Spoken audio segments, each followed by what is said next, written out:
तो स्वागत है आपका science and technology revision through UPSC PYQ के सीरीज में। ये ओवरऑल हमारा थर्ड लेक्चर है जिसमें हम बेसिक साइंस के कुछ और बेहतरीन क्वेश्चन को सॉल्व करने वाले हैं। तो ये रहा कुछ डिटेल मेरे बारे में। इस पर्टिकुलर लेक्चर के लिए आपको मार्क करना है फ्रॉम 1 to 25। ग्रेडेड सिस्टम का ध्यान रखना है। ये रहा पहला क्वेश्चन आपके सामने। बोला with reference to evolution of living organism which one of the following sequence is correct. 4 option है, इसमें से कौन सा सीक्वेंस करेक्ट है। ठीक है, तो इसका देखिए करेक्ट आंसर होगा ऑप्शन सी। ये पहले सलामंडर आए, फिर पाइथन, फिर कंगारू, है ना। सलामंडर क्या होते हैं? ये एम्फीबियंस होते हैं। पाइथन क्या हो गए? ये रेप्टाइल्स हो गए। और कंगारू जो है हमारे ममल्स हो गए। तो एम्फीबियन से रेप्टाइल, रेप्टाइल से ममल्स, इस तरीके से हमारा ये चला इवोल्यूशन ऑफ लिविंग ऑर्गेनिज्म। तो ऑप्शन सी हो गया।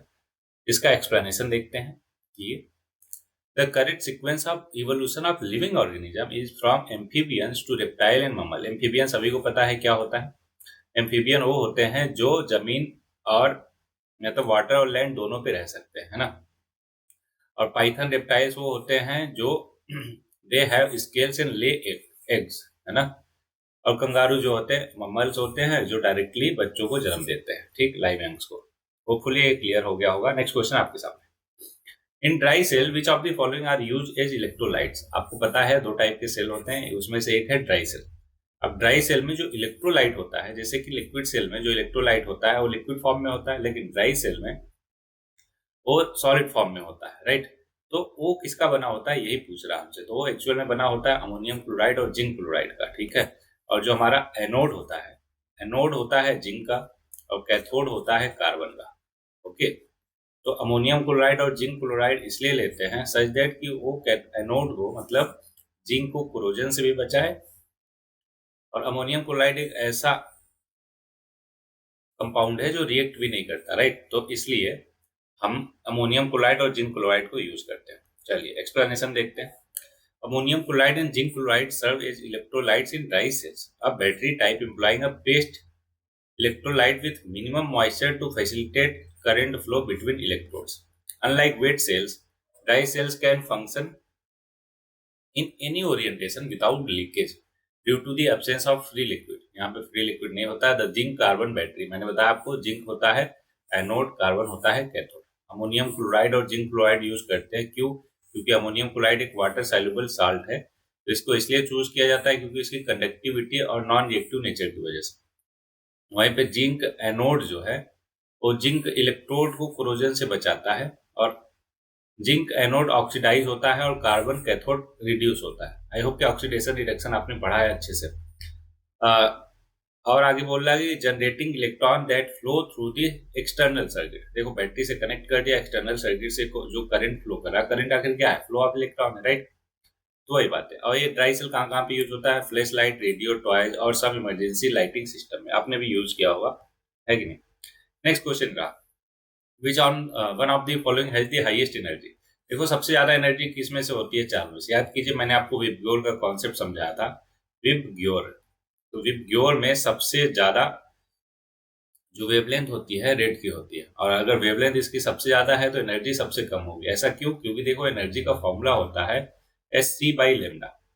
जितना ज्यादा लेमडा उतना कम एनर्जी। इसलिए क्या हुआ कि रेड का एनर्जी सबसे कम, और सबसे ज्यादा एनर्जी किसका? Violet, indigo, blue. देखो यहाँ पे वायलेट, इंडिगो, ब्लू में से कोई है? या बिल्कुल ब्लू है। तो इसलिए ब्लू की एनर्जी सबसे ज्यादा हो जाएगी। चलो थोड़ा सा फॉर्मूले को और इलोबरेट करता मैं।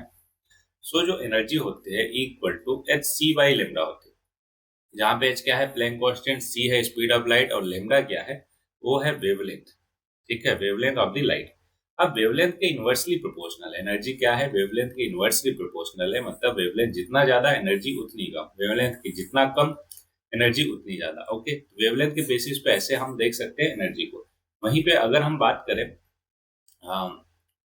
फ्रीक्वेंसी के बेसिस पे, तो देखो E इक्वल टू बताया अभी मैंने आपको Sc/λ।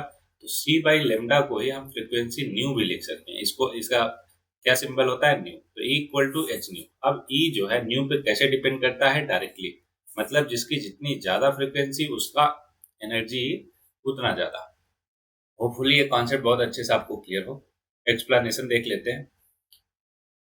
तो एक्सप्लेनेशन में वही सारी चीजें हैं जो मैंने आपको समझाई, ठीक है। तो चलो आगे बढ़ जाते हैं।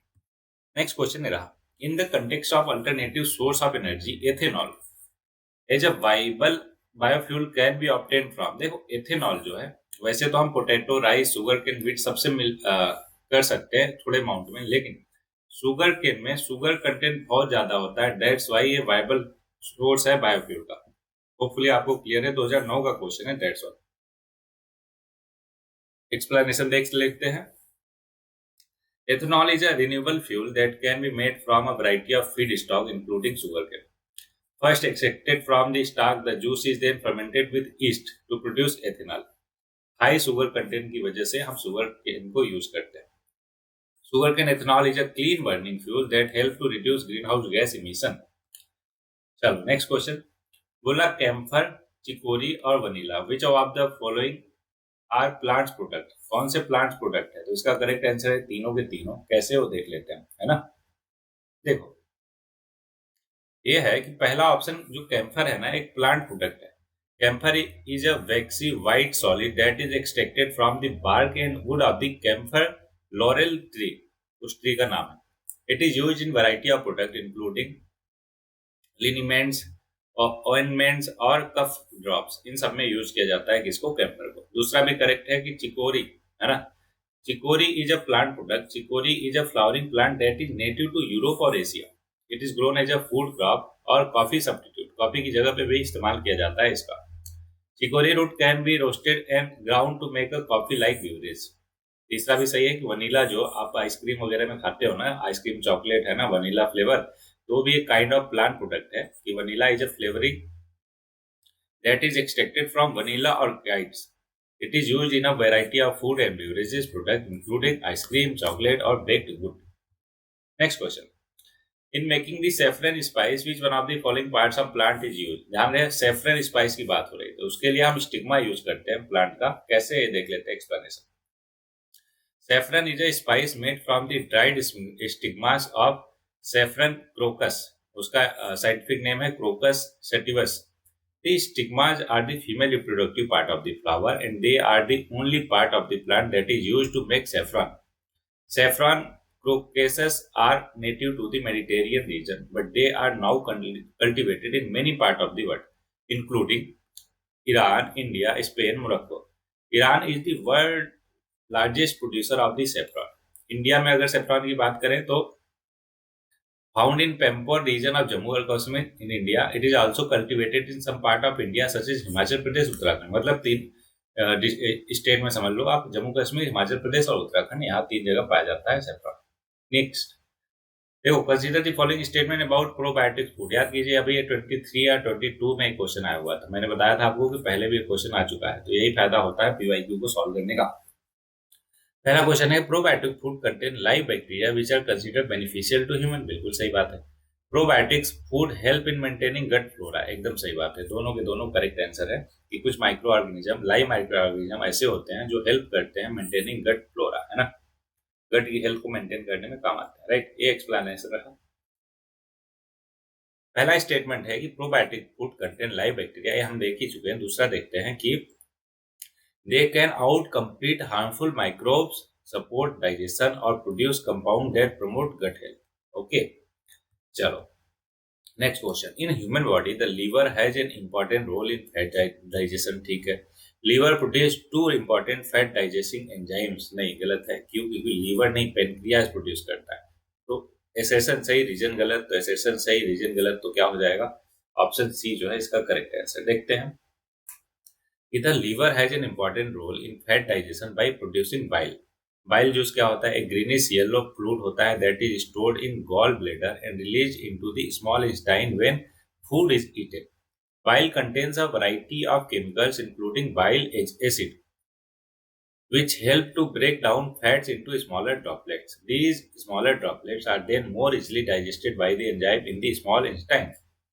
अब बात आती है कि स्मॉल इंटेस्टाइन में कौन से एंजाइम्स के थ्रू डाइजेस्ट किए जाते हैं। तो उसके लिए सेकंड स्टेटमेंट देखते हैं कि the liver does not produce any fat digesting enzyme. The enzyme that digest fats are produced by the pancreas. ध्यान रखिएगा, pancreas, and are secreted into small intestine. Pancreas के द्वारा रिलीज किए जाते हैं। सिक्रेट कहाँ किए जाते हैं? स्मॉल इंटेस्टाइन में। और कौन कौन से हैं? लाइपेज, कोलेस्ट्रॉल, स्टीरेज और फास्फोलाइपेज। अब क्या क्या है समझते हैं। Lipase break down fats into triglycerides, fatty acid और मोनोग्लाइसराइड्स। ठीक। कोलेस्ट्रॉल स्टरेज का काम क्या है? Cholesterol esterase breaks down cholesterol ester into cholesterol and fatty acid. Phospholipase का मतलब क्या हुआ कि ए फास्फोलाइपेज A2, इसका नाम ही है ना, breaks down phospholipids into fatty acid and lysophospholipids में ब्रेक करता है। These enzymes work together to break down fatty fats into smaller molecule that can be absorb by the body. ध्यान रखिएगा ये तीनों के तीनों एंजाइम्स क्या क्या, लाइपेज, कोलेस्ट्रॉल स्टरेज और फास्फोलाइपेज। चलो next question. Which one of the following snake is the diet mainly compose of other snake, है ना। तो कौन सा ऐसा स्नेक है जिसका डाइट जो है बाकी स्नेक को खा के होता है? तो इसका करेक्ट आंसर है किंग कोबरा। ऐसा क्यों, देख लेते हैं। देखो किंग कोबरा आर ओफियोफेगस। ओफियोफेगस वो वाले ऑर्गेनिज्म होते हैं जो दूसरे ऑर्गेनिज्म पे फीड करते हैं ना, meaning that their diet consist mainly of other snake. They are known to eat a variety of snakes including cobras, python and even other king cobras. King cobras are also known to eat other small animals such as lizard and rodents, but their diet is primarily composed of snakes. The king cobra powerful venom and ability to handle and consume other snakes make it a top tier predator in the snake's world. Its diet adaptation allows it to play a crucial role in controlling snake population in its habitat. Hopefully आपको clear है कि king cobra कितना खतरनाक कैसे होता है। तो भी फैगी क्या होता है पहले समझ लेते हैं। It refers to the specialised feeding behaviour of animals that hunt and consume snakes. Various type of animals exhibit ophiophagy including mammals like skunks and mongoose. ये सब क्या खाते हैं? स्नैक ईटर होते हैं। Bird such as snake, eagle, secretary bird and some hawks as well as lizard like the common collared lizard। ये सब के सब क्या करते हैं? स्नैक खाते हैं। That's why they are known as opiophagy। Some snakes like the Central and South American musuranas and North American common king snake also display opiophagy। Interestingly, many opiophagy animals appear to be immune to the venom of the snake they prey upon। मतलब जो snake को खाते हैं उनके venom से उनको कोई फर्क नहीं पड़ता। क्यों? क्योंकि वो इम्यून होते हैं। इम्यून क्यों होते हैं वो देख लेते हैं। इम्यून इसलिए होते हैं कि रिसर्चर ऑन मुसुरानाज है reveal the presence of anti hemorrhagic and anti neurotoxic antibodies in their blood. ये सारी चीजें प्रेजेंट रहती है उनके ब्लड में, contributing to their immunity against snake venom, इसलिए वो स्नेक वेनम से बच जाते हैं। Next question. In which of the following kind of organism is the phenomena found where the female kills the male after population, है ना। Population के बाद जो फीमेल है ना वो मेल को मार डालती है। तो ऐसा है स्पाइडर्स में। ऐसा क्यों होता है देखो। In some species of spider the female eats the male after copulation, खा ही जाती है उसको, है ना। This behaviour is known as sexual cannibalism.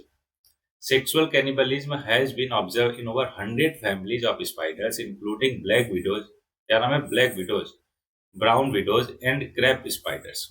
Scientists believe that sexual cannibalism provide a number of benefits to the female spider. For example, eating the male can provide the female with additional nutrients which can help her to produce more eggs. Sexual cannibalism can also help the female to reduce the risk of being infected with parasites or diseases from the male. चलो एक खतरनाक का fact देख लिया आपने, है ना। Next question है आपके सामने। Among the following which one is not an ape? App नहीं है चार में से, है ना। तो चारों में से लंगूर जो है वो एप नहीं है। ओरांगुटन, अभी क्वेश्चन आया था 2023 में, मैंने इसका इमेज भी आपको दिखाया था कि ये एप होता है, गोरिल्ला भी एक एप होता है और गिबॉन भी एक एप होता है, लेकिन लंगूर जो है वो एप नहीं होते। ठीक, तो आप देख सकते हो एक्सप्लेनेशन कि apes are a group of primates that include humans, gorilla, chimpanzee, bonobos, orangutan and gibbons. ठीक, तो इसमें लंगूर नहीं है। Next question. Which one of the following one egg lays egg and does not produce young one directly? आपको पता है kangaroo भी यंग वन प्रोड्यूस करता है। अभी देखा ऊपर कि एक ममल होता है, वेल भी ममल होता है और पोर्क्यूपिन भी ममल होता है। इक्विडना जो है वो ममल नहीं होता और वो डायरेक्टली एग ले प्रोड्यूस करता है, मतलब डायरेक्टली ले करता है एग को। आई होप कि आपको क्लियर है। इसका इमेज भी देख लेते हैं आपकी क्लियरिटी के लिए। इचिग्ना या इटिग्ना, इचिग्ना फैमिली ऑफ ममल्स, सॉरी ये भी फैमिली ऑफ ममल्स है, ऐसा शेप होता है। इस इमेज को हमने ऑलरेडी कहीं पे देखा था, क्या आप बता सकते हो कि कहाँ पे देखा था? हाँ, इस पर्टिकुलर इमेज को हमने कहीं और किसी क्वेश्चन में तो मैंने आपको दिखाया था कि ये क्या करते हैं, प्रोटेक्ट करते हैं अपने आप को जब इन पे कोई अटैक करता है, इस तरीके से, है ना। चलो अभी घूम रहा तो इसलिए रहने देते हैं, आगे बढ़ते हैं। आई होप कि आपने देख लिया, क्लियर हो गया होगा। ये क्या करता है, एक लेस करता है, ना कि लाइव वंश को डायरेक्टली जन्म देता है। बाकी सब क्या करते हैं, डायरेक्टली लाइव वंश को जन्म देते हैं। आप देख सकते हो कि echidnas are monotremes, which means they are egg-laying mammals. The other three animals listed in the question, kangaroo, porcupines, and whales, are all placental mammals, which means they give birth to the live young. और क्या है, echidnas lay a single leathery egg which they incubate in a pouch on their abdomen. The egg hatches after about 10 days and the baby echidna or puggles, उसके क्या बोलते हैं baby को, पगल्स बोलते हैं, पगल, stage in the pouch for another 50 से 60 days before emerging, बाहर निकलने से पहले 50-60 दिन है ना अंदर ही रहता है। अगला, अब mixture of which one of the following pairs of gases is the cause of occurrence of most of the explosion in mine. Mines में जो एक्सप्लोजन होता है उसके लिए कौन कौन सी गैस जिम्मेदार है, तो उसका करेक्ट आंसर है मेथेन और एयर। इन दोनों के प्रेजेंस की वजह से एक्सप्लोजन होता है माइंस में। आप पढ़ सकते हो कि mixture of methane and air is the cause of occurrence of most of the explosion in mine. Methane जो है एक हाईली फ्लेमेबल गैस है, is frequently encounter in coal mines due to its release during mining operation, particularly in coal rich seams. When methane combined with the surrounding air within a specific concentration, that is 5 से 15%, it form a potentially explosive mixture. Next question. Radio waves bend in a magnetic field. एक बार बताओ, radio wave जो है क्या charge particle होती है क्या? नहीं, तो इसलिए पहला स्टेटमेंट गलत हो गया। देखो, मैग्नेटिक फील्ड में वही चीज बेंड करेगी जो चार्ज पार्टिकल है, पॉजिटिव या नेगेटिव, है ना। अगर न्यूट्रल कोई भी पार्टिकल है, कोई भी वेव है, तो वो बेंड नहीं होगी। दूसरा, radio waves are electromagnetic in nature, ये बिल्कुल सही है कि वो EM वेव होती है रेडियो वेव, तो लेकिन पहला गलत दूसरा सही, इसलिए ऑप्शन डी जो है करेक्ट आंसर हो जाएगा। एक्सप्लेनेशन देखते हैं कि wave are electromagnetic wave but they do not bend in magnetic field. This is because electromagnetic wave are made up of oscillating electric or magnetic field, but the two field are perpendicular to each other and to direction of travel. ऐसे समझ लो आप कि इस तरीके का होता है, तीनों के तीनों आपस में परपेंडिकुलर होती है। एक वेलोसिटी इसकी इलेक्ट्रोमैग्नेटिक वेव इधर मूव करता है और मैग्नेटिक फील्ड और इलेक्ट्रिक फील्ड तीनों के तीनों म्यूचुअली परपेंडिकुलर डायरेक्शन में वाइब्रेट करती रहती है। ठीक है, तो ये कहने का मतलब है उसका ये पूरा का पूरा। अब ये परपेंडिकुलर है, ठीक है, हर दूसरे से ये 90 डिग्री का एंगल बना रहे हैं। ओके, इसको 3D में आप इमेजिन करो, या फिर किसी अगर रूम में आप बैठे हो तो उसके किसी कॉर्नर को देखो, वहां पे 3 डायरेक्शन आपको दिख रहा होगा, एक ऊपर जा रहा है, एक लेफ्ट में, एक राइट में, है ना। तो वो तीनों के तीनों म्यूचुअली परपेंडिकुलर डायरेक्शन को रिप्रेजेंट करती है, और वही चीज होता है EMW वेव में, इलेक्ट्रिक फील्ड, मैग्नेटिक फील्ड और वेलोसिटी ऑफ वेव के बारे में। ठीक, रीजन देखते हैं कि radio wave are electromagnetic wave, और electromagnetic wave are type of radiation that travel through space at a speed of light. They are made up of oscillating electric और magnetic field, हमने ऑलरेडी देख लिया, इसलिए next question पे आगे बढ़ेंगे। बोला विच one of the following part of human brain is the regulating centre for swelling and vomiting, है ना। तो कौन सा है चारों में से? तो इसका करेक्ट आंसर है मेडुला ओब्लोगांटा। ये आपके जस्ट पीछे है ना, जो आपका सिर है ना, उसके पिछले वाले हिस्से को बोलते हैं मेडुला ओब्लोगांटा। अगर वहां पे कोई तेज से थप्पड़ मार दे, है ना, तो आपको पता ही नहीं चलेगा क्या हुआ मेरे साथ, है ना। आप बेहोशी की हालत में थोड़ी देर के लिए चले जाते हो। तो ये स्वेलिंग और वोमिटिंग के लिए जिम्मेदार होता है। देख लेते हैं वन बाय वन कि medulla oblongata is the part of brain stem that regulate many vital function such as swallowing, vomiting और breathing, heart break etcetera. Next question, which of the following is the correct sequence in order decreasing the length of the three structural part given below of the small intestine? small intestine में ही ये सारे मिलते हैं ना, ilium, जिजुलम और ड्यूडेलम, है ना। अगर आप बायोलॉजी के स्टूडेंट होंगे तो इसको बिना देखे, मतलब देखोगे तो ऑब्वियस है, लेकिन तुरंत के तुरंत मार्क कर दोगे। चलो आप देख लेते हैं कि इलियम जो होता है वो 3 मीटर का अप्रॉक्स होता है। देखो इलियम यहाँ पे दिख रहा होगा आपको, ये पर्टिकुलर हिस्से को इलियम बोलते हैं, जो लगभग 3 मीटर का होता है। दूसरा है जिजुलम, है ना। जिजुलम जो है लगभग 2.5 मीटर का होता है, बीच वाला हिस्सा, इसको क्या बोलते हैं, जिजुलम। और ड्यूटेरम जो है वो बहुत ही स्मॉल होता है, 10 से 15 इंचेस का होता है बस, है ना, इसको क्या बोलते हैं, ड्यूडेनम। ये चीज जो है उसको क्या बोलते हैं, ड्यूडेनम। आई होप क्लियर है तीनों के तीनों। तो सबसे छोटा कौन, ड्यूडेनम, उससे बड़ा कौन, जेजनम, और उससे बड़ा कौन, इलियम। होपफुली आपको क्लियर हो गया, तीनों के तीनों स्मॉल इंटेस्टाइन के पार्ट्स हैं। Next question, which one of the following is not a digestive enzyme in human system. तो डाइजेस्टिव एंजाइम कौन सा नहीं है, ट्रिप्सिन है, और एक पाइलिन भी है, पेप्सिन भी है, लेकिन गैस्ट्रिन जो है वो डाइजेस्टिव एंजाइम नहीं है। बात आती है फिर क्या है, वो एक काइंड ऑफ हार्मोन है जो secreted by specialized cell in stomach, है ना, जिसको जी सेल भी बोलते हैं, और duodenum in response to presence of food. अभी ड्यूडेनम को मैंने समझाया। Gastrin plays a role in regulating gastric acid secretion, gastric motility, and the growth of gastric mucosa. While it influences digestive processes, it is not an enzyme involved in the actual breakdown of the food component like the other option, क्या क्या, trypsin, pilin और pepsin. आई hope कि आपको clear. Next, बाकी इनके बारे में देख लेते हैं, क्या क्या ट्रिप्सिन, पाइलिन और पेप्सिन के बारे में। ये ट्रिप्सिन एक डाइजेस्टिव एंजाइम है produce by the pancreas. It plays a crucial role in breaking down protein into smaller peptides और अमीनो एसिड। क्या करता है, प्रोटीन को पेप्टाइड्स और अमीनो एसिड में ब्रेक करता है, facilitating their absorption in the small intestine.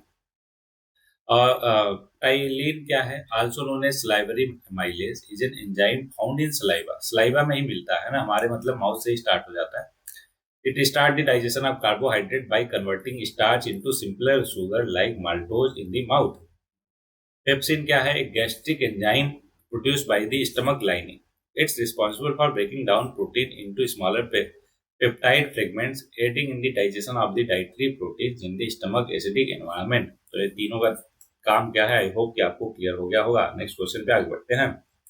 In the human body which one of the following hormones regulate blood calcium and phosphate. क्या क्या, ब्लड कैल्शियम और फॉस्फेट को कौन सा हार्मोन रेगुलेट करता है, इसका करेक्ट ऑप्शन है सी, पैराथायरॉइड हार्मोन्स। कैसे, ये भी देखते हैं।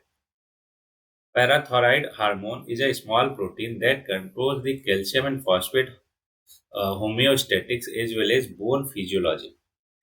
Parathyroid hormones has effect कैसा, antagonistic to those of calcitonin, which is another hormone that regulate calcium and phosphate level in the blood। कौन सा, calcitonin, है ना। इंपॉर्टेंट टिप्स बाकियों के बारे में देख लेते हैं।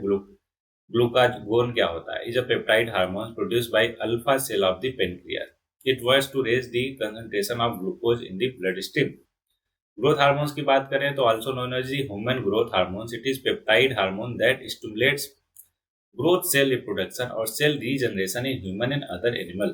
थायरॉक्सिन सभी जानते हैं कि आयोडीन कंटेनिंग हार्मोन है, release from the thyroid glands and it's regulate the metabolic rate, growth और डेवलपमेंट ऑफ द बॉडी। तीनों चारों के चारों बारे में हमने देख लिया, इसलिए आगे बढ़ते हैं।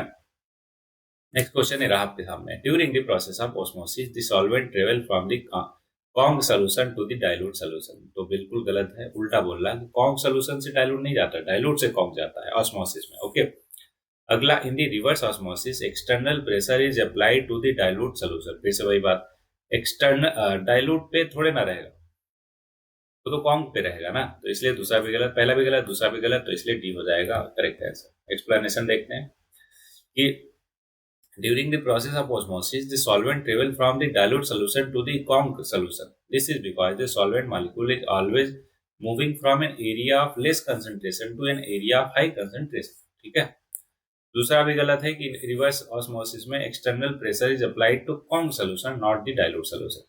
ठीक है, hopefully clear. Next, amoeba reproduce by fission, बिल्कुल ठीक है। All unicellular organism reproduce by asexual method, नहीं गलत, सारे के सारे असेक्सुअल मेथड से नहीं रिप्रोड्यूस। ऐसा लग सकता है आपको, क्यों, क्योंकि यहाँ पे ऑल बोल दिया, लेकिन ये अनफॉर्चुनेटली बिल्कुल सही है ना। यहाँ पे अगर आप कॉमन सेंस यूज करोगे तो गलत हो जाएगा कि जितने भी यूनिसेलुलर ऑर्गेनिज्म होते हैं ना, सारे के सारे असेक्सुअल मेथड से ही रिप्रोड्यूस होते हैं, क्योंकि नाम ही है उनका यूनिसेलुलर, है ना। अगर सेक्सुअल मेथड यूज करेंगे तो वहां पे कम से कम 2 सेल हो जाएगा, राइट, तो इसलिए वो यूनिसेलुलर बचेगा ही नहीं। तो इसलिए कॉमन सेंस यहाँ पे ये भी लगाइए कि यूनिसेलुलर है तो ऑब्वियस है असेक्सुअल मेथड से ही होगा। तो पहला भी सही, दूसरा भी सही, इसलिए करेक्ट ऑप्शन ये हो गया। देखते हैं इसका एक्सप्लेनेशन कि अमीबा जो है एक यूनिसेलुलर ऑर्गेनिज्म है and it reproduces through binary fission. क्या होता है, after replicating its genetic material through mitotic division the cell divides into 2 equal size daughter cell, है ना।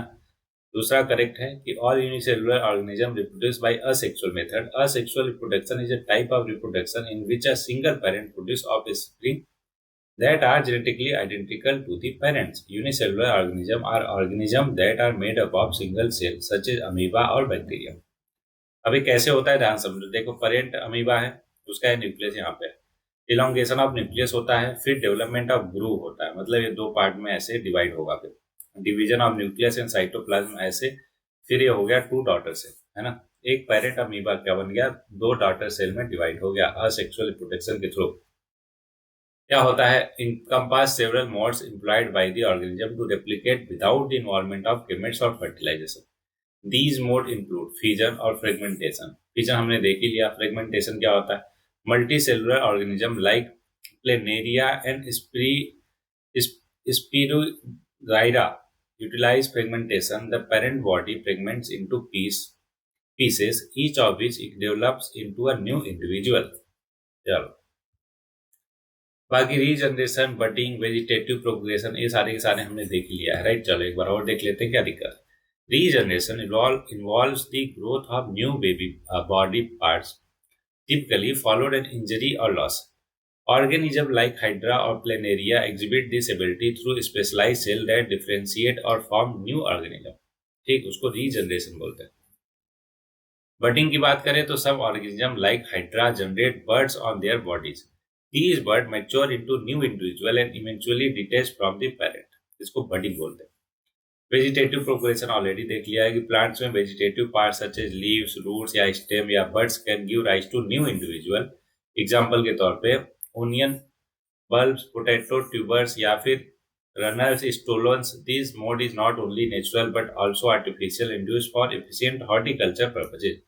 Vegetative progression is notably faster than sexual reproduction in plants. चलो next question.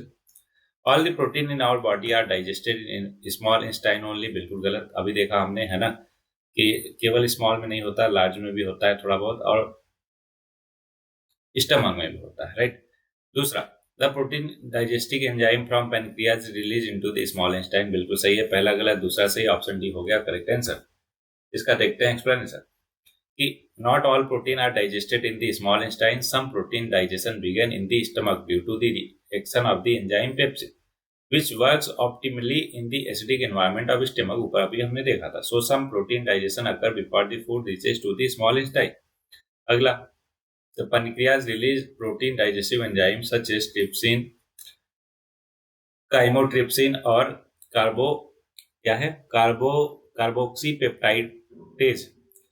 carboxypeptidase into the small intestine to further break down proteins. These enzymes are essential for the complete digestion of the protein in the small intestines. Next question, which one of the following statement is not correct? ध्यान है, not correct बोला. Milk contain none of the vitamin B. बिल्कुल गलत. क्यों? क्योंकि इसमें vitamin B2, vitamin B6, vitamin B12, I think ये तीन के तीन मिलते हैं. B5 भी मिलता है क्या? आई थिंक देख लेंगे एग्जाम उसमें. डोंट वरी, मतलब दो तीन तो मिलता ही मिलता है, तो इसलिए पहला ही गलत हो गया. बाकी सही है. क्यों सही है वो भी देख लेते हैं, सच दैट हमारे फैक्ट्स एकदम क्लियर हो. पहला, विटामिन ए जिसको रेटिनॉल बोलते हैं, डिफिशियंसी लीड टू ड्राई और स्केरी स्किन. बिल्कुल ठीक है. One of the symptoms of scurvy is pain in the joints. एकदम. Vitamin B1 deficiency can lead to heart failure. Which one of the following statement is not correct? Heart failure ठीक है. वैसे vitamin B1 से berry berry भी होता है. Vitamin A की कमी से, है ना, नाइट ब्लाइंडनेस भी होता है, राइट. चलो आगे बढ़ते हैं. तो ये जो है बिल्कुल गलत है. क्यों? क्योंकि milk contain several B vitamin. क्या क्या? B2, B12 और B5. ये तीन के तीन मिलते हैं. उनका साइंटिफिक नाम चाहो तो आप देख लो यहाँ से. राइबोफ्लेविन. विटामिन B12 में कोबालामिन और पैंथोथेनिक एसिड विटामिन B5 को बोलते हैं, है ना. These vitamin are essential for various metabolic processes and overall health. Riboflavin, for example, play a crucial role in energy production, while vitamin B12 is necessary for proper functioning of nervous system. Pantothenic acid is involved in synthesis of fatty acid and cholesterol. Therefore, milk is a good source of vitamin B, various vitamin B's. Okay. Vitamin A और scurvy और vitamin B1 सबको मैंने बता ही दिया आपको, ठीक है. एक बार पढ़ भी लेते हैं कि विटामिन ए जो है डिफिशियंसी लीड्स टू ड्राई और scaly skin. because it impairs the normal development and maintenance of the skin cell. These deficiency can result in a condition known as xerosis cutis, causing the skin to become dry, rough, or prone to developing scales, making it less effective as a protective barrier. इसी तरीके से scurvy is a condition caused by vitamin C deficiency, सबको मालूम है, and one of its symptom is pain in the joint.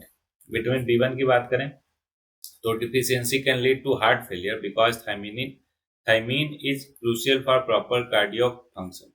चलो आगे बढ़ते हैं. Next question, which one of the following statement is not correct. Correct नहीं है. पहला, the presence of NaCl increases the rate of setting of plaster. पता नहीं, बाकी भी देखते फिर आते हैं इसमें. Gypsum is added to cement to slow down its rate of setting. पता नहीं ये क्या है, नॉट करेक्ट पूछा.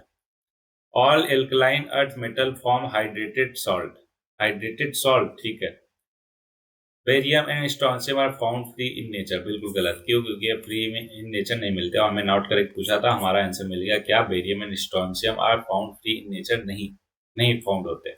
तो पहला भी सही है कि NaCl का प्रेजेंस जो है rate of setting of plaster of Paris को बढ़ा देता है. Gypsum is added to the cement to slow down its rate of setting. ये भी बिल्कुल ठीक है. तीसरा भी ठीक है कि हाइड्रेटेड सॉल्ट बनाता है. हाइड्रेटेड मतलब जिसमें OH मिल जाए, है ना. तो एल्कलाइन जितने भी होते हैं, alkaline metal, alkaline earth metal मतलब पीरियोडिक टेबल के सेकंड वाले उसमें मिलते हैं, सेकंड कॉलम में. क्या नाम है उनका?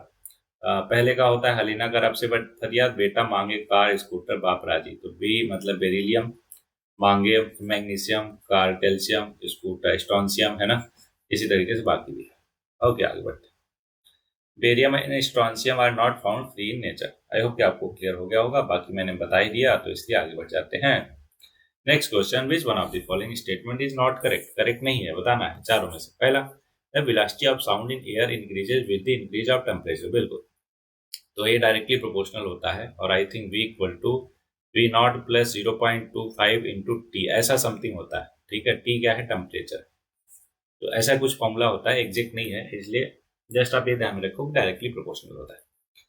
The velocity of sound in air is independent of pressure. ये भी बिल्कुल ठीक है, प्रेशर पर डिपेंड ही नहीं करता. The velocity of sound in decreases as humidity increases. बिल्कुल गलत. क्यों? क्योंकि यहाँ पे इंक्रीज होता है जैसे जैसे ह्यूमिडिटी इंक्रीज होती है. ओके. अगला, the velocity of sound in air is not affected by the change in amplitude और फ्रीक्वेंसी. बिल्कुल ठीक है. हमसे क्या पूछा था? Not correct. इसलिए हमारा सी जो है ऑप्शन वो हो जाएगा नॉट करेक्ट. एक्सप्लेनेशन आप देख सकते हो, आसान चीज है इसलिए मैंने पहले ही समझा दिया. तो आगे बढ़ जाते हैं. आगे कुछ है ही नहीं, आप पढ़ ही लो एक बार इसको अच्छे से, कि आप कुछ है ही नहीं तो पढ़ ही लेते हैं. The velocity of sound in air is influenced by the density of the medium which include both the molecular composition related to temperature and the presence of water vapor, जिसको ह्यूमिडिटी बोलते हैं. In general an increase in humidity tends to increase the density of the air. और अगर density of air बढ़ेगी तो उसका speed भी बढ़ जाएगा. ठीक. क्यों? क्योंकि हम जानते हैं कि सॉलिड में एयर की स्पीड सबसे ज्यादा, देन लिक्विड में, देन गैस में. सॉलिड में सोचो 5000 मीटर पर सेकेंड होता है लगभग, लिक्विड में वही 1200 से 1300, है ना. और गैस में अगर देखा जाए तो 330 से 340 मीटर पर सेकंड. तो गैस में मतलब एयर में इतना कम होती है, सॉलिड में इतना ज्यादा. इसलिए डेंसिटी जब बढ़ती है तो स्पीड जो है साउंड की बढ़ जाती है. होपफुली आपको जितने भी क्वेश्चन मैंने समझाए वो सारे क्लियर होंगे. कुछ ऐसे वर्ड्स होते हैं जिनको आप रेगुलर बेसिस पे नहीं यूज करते तो उनको प्रोनाउंस करने में थोड़ी दिक्कत परेशानी होती है. होपफुली आपको भी होती होगी, बहुत सारे लोगों को होती है, तो उससे आपको परेशान नहीं होना है. तो इस लेक्चर में इतना ही. आई होप कि सारी चीजें क्लियर होंगी आपको. तो आज के लिए कुछ भी कोट नहीं है, तो आज मैं कोट अभी के अभी बना देता हूँ कि आपको बस चलते रहना है, बढ़ते रहना है. कभी कभार होता है ना कि हम इंतजार करते हैं एक परफेक्ट घड़ी का, मतलब एक परफेक्ट मोमेंट का, कि इस मोमेंट पे ऐसा जब होगा तो ऐसा करेंगे. तो देखो परफेक्ट मोमेंट और परफेक्ट घड़ी कभी नहीं आती. आपको चलते जाना होता है ना. कोई भी चीज को अचीव करना है, किसी बात पे बढ़ना है, कोई नई चीज सीखनी है, किसी से बात करना है, तो आपको बस चलते जाना है बिना परफेक्ट मोमेंट का इंतजार किए. क्यों? क्योंकि there is nothing called perfect moment. ठीक है. जो आप परफेक्ट करते हो जिस मोमेंट में, वही मोमेंट परफेक्ट बन जाता है. तो इन्हीं शब्दों के साथ इस पर्टिकुलर लेक्चर में इतना ही. मिलते हैं नेक्स्ट लेक्चर में. तब तक पढ़ते रहिए, आगे बढ़ते रहिए.